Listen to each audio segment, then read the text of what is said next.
Welcome to the Scary Toon World.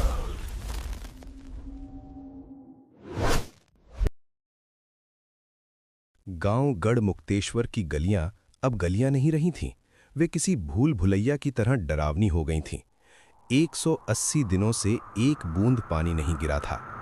गांव के बीचों बीच जो कुआं था उसका तल अब दिखाई देने लगा था। काली कीचड़ जैसी मिट्टी जिसमें मेंढक भी मर चुके थे।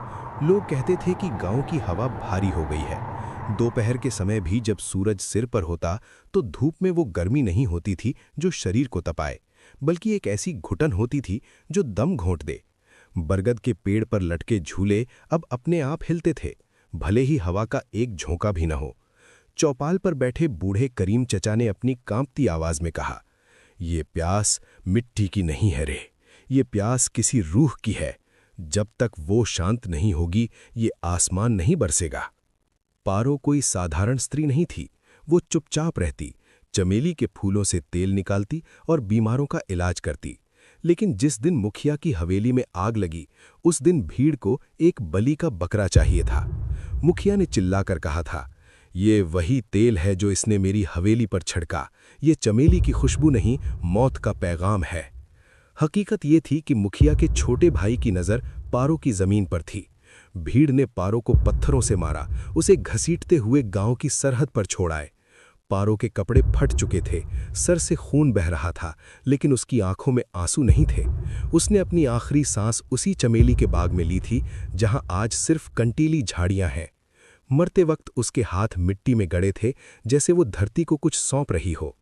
मुखिया की बहू रत्ना अब एक जिंदा लाश बन चुकी थी। आधी रात को वो अचानक उठकर बैठ जाती और अंधेरे कोने की तरफ देखकर मुस्कुराती।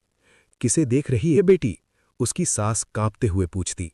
रत्ना धीरे से जवाब देती, "वो बैठी है माँ, अपने बालों से चमेली की कलियां चुन रही है।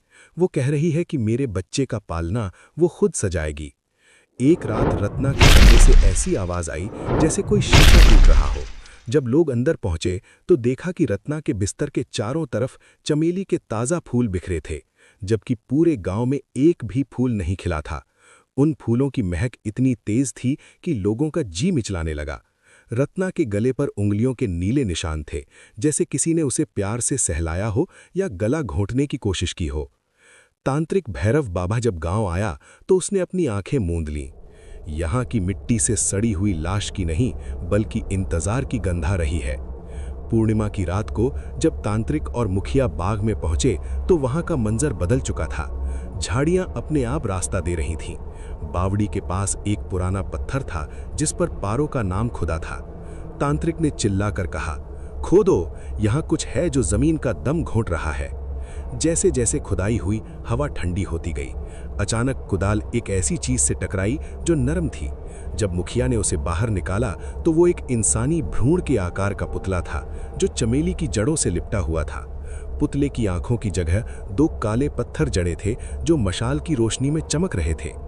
"इसे मत छूना मुखिया," तांत्रिक चिल्लाया, लेकिन मुखिया के अंदर का लालच और डर उसे पागल कर चुका था। जैसे ही उसने पुतले को जमीन पर पटका, आसमान में बिजली कड़की और एक भयानक चीख पूरे जंगल में गूंज उठी।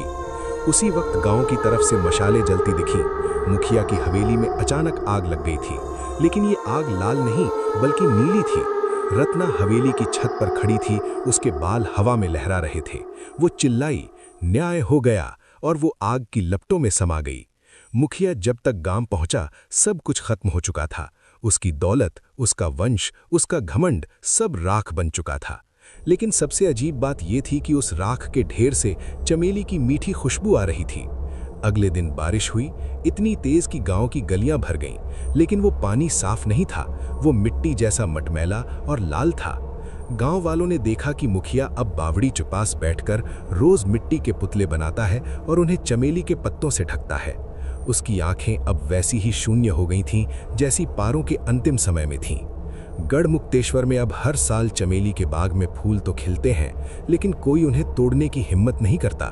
कहते हैं कि उन फूलों को तोड़ने वाले के हाथों पर वही नीले निशान उभर आते हैं जो रत्ना के गले पर थे।